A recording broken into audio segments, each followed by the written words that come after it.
All right, what's up, everyone? It's Thomas with Real Broker here in St. Augustine, Florida, coming at you live every Wednesday at 8 p.m. besides last Wednesday because I actually lost power. So I wasn't able to do all of this, but every Wednesday at 8 p.m. we're going over the market stats, the news you need to know about if you're thinking about buying, selling, or investing here in northeastern Florida, and we're doing a Q&A. So if you have any questions or comments about what's going on here locally, what's happening in the market, what's the best restaurant in the area, make sure you throw me a comment below. I'd love to be able to help in any way that I can. A couple of things I wanted to talk about. First thing, do have a new listing coming if you're looking in West Augustine. 23 Davis Street is going to be hitting the market tonight. Cute little 3-bedroom, 2-bath home right in the new area called West City, which is part of the West Augustine neighborhood just across US 1 on King Street, just right off of it. You're minutes away to walking to like the Bog, Real Peel, Buena Adna. The Blue Hen just moved over there as well. So a lot of cool stuff going on. I'm going to have a video coming out about West Augustine and all the stuff that's happening in West City and in West Augustine as a neighborhood, which I think will be it'll be really good. I honestly do. I mean, they have some big plans for this part of the city, which is why I also purchased a home over here, because I feel like it's in the path of development, the path of growth. So yeah,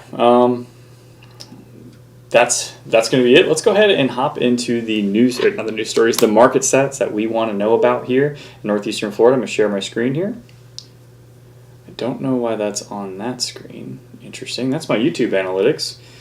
Let me reshare my screen somewhere else. Let's see here. Oh, there we go.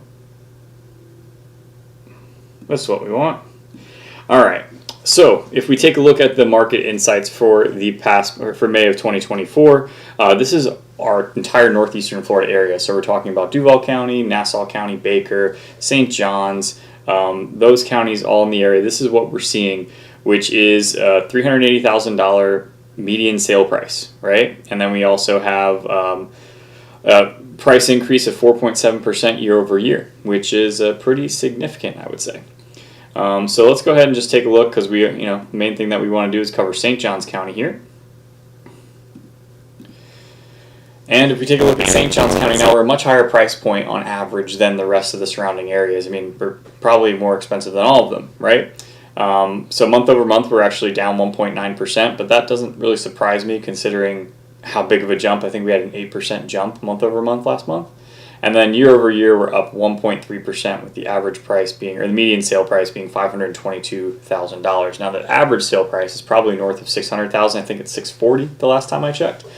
But let's take a look at days on market, and we'll switch back to the entire area as well. So days on market, we are up from last month, and I remember it being 41 days. I don't remember it being 37. But once again, not that huge of a deal. We're talking about a week, a week over a month. That's really not that big of a deal. Month and a half to sell a home is a very quick time to sell a home. So we all were like, back when homes were selling in 12, 15 days, we were like, man, I wish we had more inventory. I wish we had more time.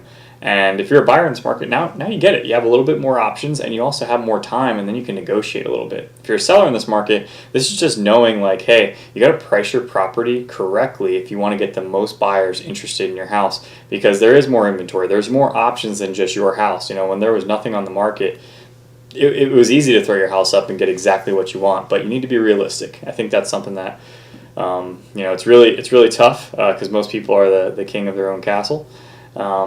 But that's a tough conversation to have with a lot of people, and unfortunately you have to have it these days. So if you look at the days on market for the northeastern Florida area, which includes all of those counties there, we're at 33 days. So we're actually down in the entire northeastern Florida market from last year, which is pretty interesting to see. So I think like zooming out, comparing it to 2023, 2022, it really helps figure out what's going on here. So we're at 2024 in May, 33 days. Let's see here.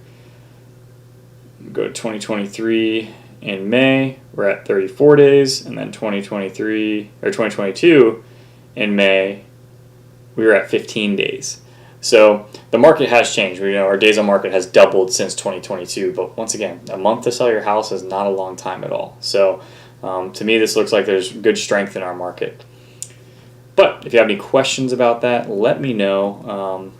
If you are looking to sell your home, it's still a great time to sell your home. June and July are typically the best months out of the entire year where you're going to be able to get the most amount for your home in terms of seasonality, the averages.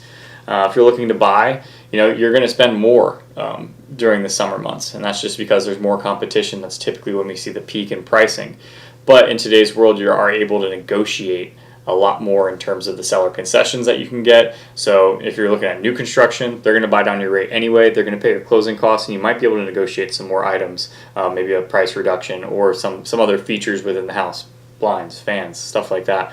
Whereas before, you weren't able to do that. So this is a good thing. You're returning more to like a normal, hey, businesses got to, especially when it comes down to new construction, they have to follow through, and really provide a great product where, several years ago, they're pretty much hey, we got this house, you want it? Cool. And people were excited to get into it. It was oh, I'm taking this house and I can't believe I got it.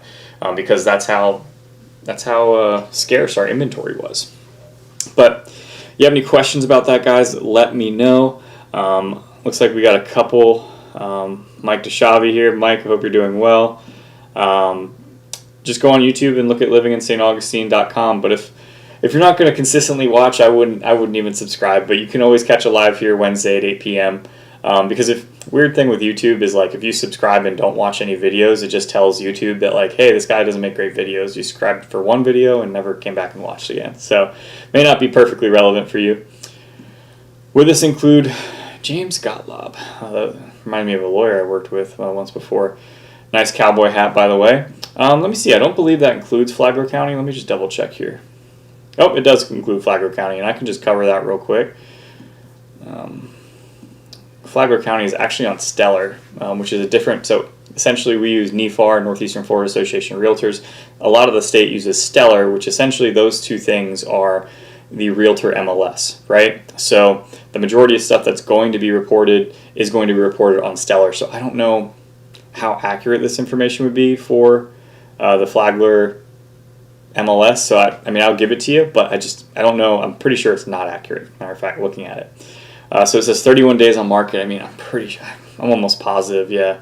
Okay, well, early in the year they're 89. It looks like the market's really heating up there. If they're at 31 days on market, it went from 89 to 31 in the past couple months. It's the beginning of the year. That's pretty intense. Sales price, let's see. Sales price is down year over year, right? So we're seeing $369,000 down 2% year over year. But once again, I don't know if this information here is 100% accurate just because the amount of data that the Northeastern Florida Association of Realtors would have versus the Stellar MLS. So, and in that same thought there, a lot of agents will work outside of their market, and it doesn't make a lot of sense for the seller or the buyer, really. But for the seller, for the most part, let's say if someone reached out to me and said, hey, I have a home in Miami I want to sell, and I want you to list it for me, and it's $1 million house. Well, hey, fantastic. I'll make good commission. It's $1 million house. But I don't know anything about Miami, right? So it doesn't behoove the seller. It's not in their best interest for me to list the property. You'll see agents that will list properties 2 hours away from their home, right? And to me, that's just, you're not doing yourself a service, because if it's a $400,000 home, you're just going to be if you got to do an open house, you got to go down there for some reason, you're going to be driving 2 hours, 4 hours round trip, for your money just gets dwindled so quickly. It doesn't make good business sense as a business owner. But the biggest point of that is if you're selling your house and you're working with someone that that's not their main market, they're not an expert, they don't know exactly what's going on, they don't have a temperature of that specific market. Every market is different. Between St. Augustine to Jackson, we just covered it here, right? Jacksonville's pretty much at 30 days on market. We're at 41 days. Now, is that or 42 days? Is that a slight difference? Yes, but there's different price points. There's different areas that are hotter than other areas. There's some areas that sell really well. There's some areas that don't. It's really good to get a local person that knows what they're talking about, and I think that's part of the reason why realtors are getting sued right now, is because a lot of people get frustrated, with a lot of bullshit agents, and 87% of agents fail within the first 2 years. And that tells you, because it's a hard job. It's not easy to do. It's not easy to grow your business either. But most of them suck. Most of them suck at their job. You know, they're going to go work 40 hours a week for someone else, make a lot less money. But most realtors are not great. So definitely, if you're looking to buy or sell, interview some agents. Just do the right thing. Or just interview me. You know, I got you. But let's see here, CB. We're going to go on to the next news story after this one. But CB, did you see the info last week about the proposed workforce housing off Watson Road has come up for consideration again? I think you sent me the development tracker on there. So I haven't seen any news stories regarding it, but yeah, they're looking to build workforce housing. Matter of fact, I did just interview, I know we did a news story on the missing middle housing concept, which essentially is like taking large plots of land, instead of turning them into single family subdivisions, turning them into quadplexes, triplexes, maybe a row of townhomes, something that adds a little bit more walkability. And I interviewed him a couple weeks ago. The video should be coming out maybe Saturday, I believe. But St. Johns County is trying to do everything they can to address the affordable housing issue here, because we definitely have one, right? Just showed you here the median sale price is like $550,000. And most people here make $50,000. The math doesn't math for a lot of people. So they're having to go to a Flagler County, they're having to go to Duval, they're having to go to Putnam County just so they could work here and live, and enjoy St. Augustine once in a while. So pretty interesting, guys. Thank you for your comments. Keep them coming. I'm going to go ahead into the next news story. Let me share my screen here. I got two things on this. This is actually really interesting. Florida housing market value could plunge under new bill, right? So I want to cover everything, guys. I want to make sure I'm covering the good stuff and the bad stuff. So if you see me not trying to, I'm not taking sides here. I just want to give you guys the best information. So if you ever see me taking a side, call me out on it. But a new bill signed by Governor Ron DeSantis on Friday could put a stop to swelling property values in Florida and reduce the property tax burden on homeowners currently struggling with ballooning housing costs, including skyrocketing insurance premiums. House Bill 7019, which was signed by the Republican governor last week after previously being passed by the Republican-led state legislature, would introduce an increase in Florida's homestead exemption. So currently, the Florida homestead exemption is $50,000 off your taxable value, and it caps you at an increase of property taxes year over year at 3%. So what could possibly, this whole news article is what bothers me here, but I'll get to that. So Newsweek, too many ads, too many pictures. This is broken up completely crazy. Newsweek contacted Governor DeSantis for comment on Wednesday morning. The bill will be on November's ballot. So qualifying homeowners will receive, how is this readable by any means? An additional exemption of $25,000 on top of the $50,000. It's going to be tied to the Consumer Price Index for all urban consumers. The additional exemption won't be applied on levies opposed by school districts, even if the bill is approved by voters. The goal of tying it to the CPI is the Florida legislature and DeSantis are trying to make sure that it stays relevant, even if the cost of living should suddenly increase. So, that's the main gist of that news story there. They don't go into how that's going to hurt housing prices at all. That literally, I think, is just to get people to click on the video. Because, in my opinion, it's like, well, if you're actually giving people more, essentially, like I show you here, I'll pull it up. If I show you how the homestead exemption works, you'll kind of get a better understanding of it, right? So I'm just going to type in my address here. See if it'll pop up. So we'll use my area, we'll use my taxable value. So it's me and my wife. So just to give you an idea here on the property appraiser, it's going to give you your millage rate right here, 112.7533. So essentially my property taxes are 1.25% of my purchase price. So we go to the property tax estimator. We do have this property homesteaded, but let's say that we spent $300,000 on this house, which is pretty much what we did. We'll compute it without the homestead exemption. That gives us $3,825 for our annual taxes. If you have the homestead exemption on there, that brings it down to $3,300. So make it make sense to me. Maybe I didn't understand that article, but if your taxable value goes down, wouldn't that make it a better situation for people and give them more money to be able to buy more real estate? And that's going to save you, save you $500. That's only $50 a month essentially is what it would save you on your mortgage payment, principal, interest, taxes, insurance. But like it makes it more affordable. So I don't understand how that's going to crash the Florida housing market, but I don't know. Everyone does things for clicks. I even do it too. So I can't say too much on that, right? Let's see. We go far, Jacks. Let's go. Newsweek has gotten terrible. We block them from showing up in my news feeds. So actually, I'd like to point this out. I'm not like I don't follow like what type of like, oh, they're left leaning, they're right leaning, they're good information, bad information. I just find it and I report it. So I'm not trying to get in the middle of that We Go Far, Jacks, but check this out. So I found this really interesting, and I wonder how easily this is to manipulate. Fairness meter. Newsweek is committed to journalism that's factual and fair. Hold us accountable and submit your rating of this article on the meter. Far right, left leaning, very interesting. That's the first time I've ever seen that, and I mean, I guess I kind of respect that they put it on there, but I mean, they could just manipulate the data, right? Like they're the ones that have access to it. So I don't know. I think it's funny. We don't know what's true now. Now deep fake videos are coming out, and AI is real, and it'll be the Terminator shortly. Housing prices will probably still go up. On to the next news story, guys. If you have any questions about what we just covered, drop them in the comments below. But let's go on to the next one. Let's see here. All right. So, a little bit of a more positive note. I don't know how positive, to be honest. Summer Haven. Oh wait, whoops. This is it. Mortgage rate. Another Newsweek article, huh? 2 in a row. Mortgage rate a drop attracts buyers, and now this is where I could kind of agree with you. We go far, Jacks, right? So they're like mortgage rates with mortgage applications reportedly nearly a 1% increase from the previous week, and its third week in a row of increased application. MBA Mortgage Bankers Association claims.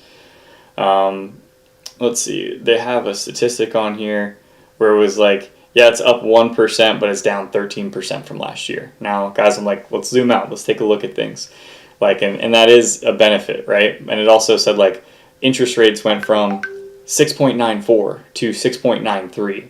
Like that's not a significant indicator of anyone making a move, right? Like you're gonna be like, oh man, it went from 6.94 to 6.93. Like that's just, no one cares. Like that doesn't do anything for anyone. That's not a significant increase to entice someone to like, oh, you know what? Mortgage rates are going down. I'm going in right now. That's too small of a decrease. So I don't know. I just try to keep it honest as possible. And these guys, I just feel like just bullshitters. Oh, I just meant in regards to adverts. Oh my God. Like that's probably the fourth time I've read a Newsweek article, but like that was terrible. Like I get exactly what you're saying. Like how they even have people going to their, I mean, they're probably not having anyone go to their site. They're just selling ads on it, obviously. But appreciate you, We Go Far, Jacks. Let's go on to the next news story here. Excuse me. Forgot my water. Let's see here. So this is something that we've been keeping up on. Summer Haven Homes faces uncertain future as commissioners weigh options for coastal erosion issues. So we've talked about this before, but this is a neighborhood where a lot of the base, the foundation of the homes are starting to erode away because of the weather, right? We have hurricanes and all that kind of stuff. It's a natural thing. It's not like this is craziness that the shoreline changes, when you're butting up against an ocean. Like that happens, right? So essentially the county's like, we don't know what to do, and let me see if this will play and turn off the music here. Only bubbles, gel flex grip. They're like, we don't know what to do, and hopefully that'll keep playing. So they gave 3 options: a seawall, 14-foot seawall with pilings 20 feet apart, stretching 5,500 feet. The construction cost would be $47 million, with $12 million for maintenance over 50 years, totally $59 million. Beach renourishment and dune restoration. This involved raising the beach and dunes to a height of 14 feet over a stretch of 9,000 feet. The project would cost $34 million and $87 million for maintenance over 50 years, with the total being $121 million. However, 50% of the dunes would be washed away in 5 years, so the county would need to do renourishment every 5 years. So I'm guessing that's where like this $87 million for maintenance is coming in. I hope it is. And there's also the managed retreat. This option would involve buying out 20 beachside properties at a cost of $3 million. Now, I mean, $3 million for 20 properties. I mean, that's pretty cheap for beachside property. So I imagine the owners are going to say no. That is a terrible deal for them. I just went to an ad. Fantastic. So that's a terrible deal for them. Why would they take, if it's 20 properties by $3 million, what is that? Let's see. I'm not the best at math. I don't want to screw it up on live television. Let's see. That's not right. That can't be right. Right, 3 million divided by 20, 150,000. So they want to buy 20 properties for 150,000 on beachfront. Yeah, sure. I'll sell my house for that. I bought it for 7, but I'll sell it for 100. Like that's lunacy. Come on. Like that's ridiculous. So who's going to go for that? No one, right? So they're going to keep fighting with the county. They're going to want them to re-nourish it. I personally think the seawall is probably the best way to go, and they're like, oh, we need more time to figure this out. Like, it's a math problem. That's it. Like, okay, do the sellers want to sell to the county? If they don't, for $150,000, then probably no, right? Okay, well, then it's the seawall or beach restoration every 5 years. Well, then you look at 121 million versus 37 million. I don't know, I'm not the smartest guy in the world, but seems like that's the the solution there, but who knows? Either way, let's go on to the next news story here, guys. I got 2 more for you, so if you have any questions about what we're covering here, let me know. But go figure, we're going to see another delay. Bridge replacement in St. Augustine moved to 2025. So this is this is King Street, right? So this West Augustine area that we're talking about, this is the bridge pretty much right over to West Augustine from downtown St. Augustine. They want to redo it. It was supposed to be starting this year and expected to take 11 to 14 months to complete. They've since moved that to next year, to 2025, and they're going to upgrade with aesthetic lighting, make it a little bit wider so that you can accompany 2 lanes of traffic and bikes and a larger sidewalk. The sidewalk's pretty small there right now. I think it's only about 3 feet, maybe 2.5 feet wide. It's not very big at all. But this is something I found funny. FDOT's Michael Moeller said the work is estimated to take 11 to 14 months, but he indicated that the 14-month scenario is probably the more likely one. But the current schedule says the project should be finished by late 2027. So if it starts next summer and it's 14 months, well, that's 2026. So that's a 24-month timeline that they have there. And I think that's the frustration we all have. At least I have. I know I do with government. Is like, what is it? Like, come on, just be honest with us. We got to make plans around this. Is it 14 months? Is it 24 months? He's saying it's probably going to be the later end. So I'm going to go with it's going to take 2 years. But push it another year until it goes to 2026. Who knows? Either way, this is going to be a mess because this is one of the main entrances to downtown St. Augustine. So what they want to do is reroute on US 1 over here to Malaga and come down this way. I mean, that's just going to be a mess. I'm not looking forward to that. So I don't know. We'll see. We'll keep on top of it, but it is what it is, guys. Let's go to the next one. A lot of hotel activity seems to be popping up here. The Marriott Hilton expressed interest in St. Augustine's airport, developer says, but market study has to be completed first. The Marriott and Hilton Head hotel chains have expressed interest in land owned by the St. Johns County Airport Authority. A Jacksonville developer is looking to build on the site, told the board during a meeting on Monday. John Joyce is the developer, and he's already met with representatives at Hilton and Marriott, but they want to have a market study done before they even look at doing that. Now, this is on the cusp probably of St. Augustine Airport becoming a commercial airport, right? Which would be, I think, a great benefit for, one, me. Then I just got to go to St. Augustine Airport. I've got to drive to Jacksonville or Orlando. But 2, for the city, right? So we'll see how that plays out. They have to do the market study yet, but they have land that is available for it. John Joyce is the developer behind Tapestry Park, the Shops at Bartram Walk, and Bay Meadows Park. So has some development experience in his pocket. We'll see what happens with that, though, and I'll keep up to date on all that kind of stuff. So that is going to be it, guys. Those are the news stories for tonight. Do you have any questions? I'm here for you, so if you have any questions, fire them off. Looks like we got CB in the chat. CB's the man. Maybe they'll pave the rest of King Street while they're at it. Well, so on that note, I am also going to be interviewing her name's first name's Jamie. I can't remember her last name, but she's the head of the West City CRA, which I think is Community Redevelopment Area. I'm going to be interviewing her for my channel. Hopefully, the city of St. Augustine has to approve it. Make sure that I'm all good and going to be nice about things, which I will, of course. But I'm going to be interviewing her about what their plans are, because they're going to be putting a strategic plan in place for West City, and from what I can tell is that I think it's going to be like, hey, this is going to be like West City.